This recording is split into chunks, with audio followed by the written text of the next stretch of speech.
Les enquêtes convergent. C'est par le réseau qu'on peut trouver un poste à l'étranger. Un chiffre, d'après l'enquête Expat Communication en 2015, 80% de ceux qui ont suivi leur conjoint à l'étranger ont trouvé un travail grâce au réseau. Ça, je pense que tout le monde est d'accord. Mais concrètement, comment fait-on pour utiliser son réseau à l'étranger? Je vous propose 4 étapes. Première étape, identifier ce qui nous bloque. Je ne sais pas si vous êtes pareil, mais pour moi, chaque fois que je dois faire du networking, j'ai un syndrome, c'est celui de la machine à laver. Qu'est-ce que ça veut dire? Ça veut dire, j'ai identifié le contact, je sais que je dois l'appeler, je prends mon téléphone et à ce moment-là, j'ai un besoin irrésistible de vider la machine ou de changer une ampoule ou d'aller faire un jogging, tout sauf réseauter. Pourquoi?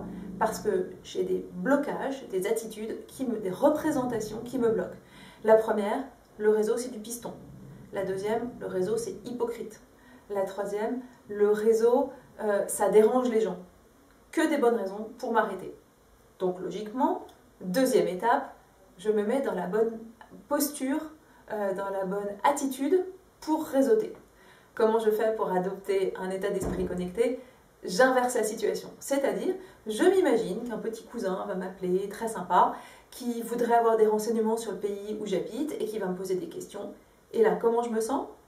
Je me sens flattée, je me sens utile, et même s'il a bien préparé son projet et qu'il est motivant, je me sens heureuse d'y contribuer.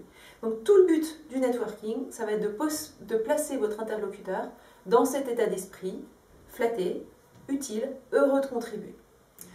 Une fois que vous avez fait ça, reste la troisième étape, inventorier votre réseau avec méthode. Ça, souvent, vous savez bien faire dans votre réseau, bien penser aux gens avec qui vous avez travaillé, même dans votre pays d'origine, vos anciens professeurs, les anciens de votre école ou de votre université, mais aussi votre famille, les gens que vous voyez au quotidien.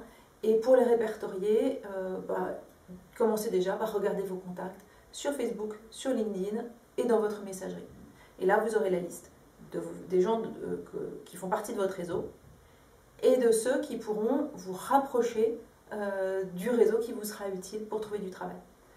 Dernière étape, ça va être, en utilisant tout ça, de mener votre recherche de façon efficace, dans la prise de rendez-vous, en rassurant la personne sur pourquoi vous la contactez-vous, ce que vous voulez lui demander, pas un job, des infos, et le temps que ça va prendre. Pendant l'entretien, en rappelant bien les objectifs et en étant maître du cadre, parce que c'est vous qui sollicitez, c'est vous qui organisez.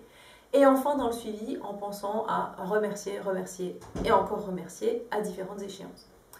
Donc voilà, 4 étapes pour vous lever vos blocages, prendre la bonne attitude, inventorier votre réseau et finalement bien mener vos entretiens. Si vous les mettez en œuvre, vous verrez que le réseau, non seulement ça n'est pas désagréable, mais ça peut même être passionnant parce que vous allez voir des gens que vous admirez.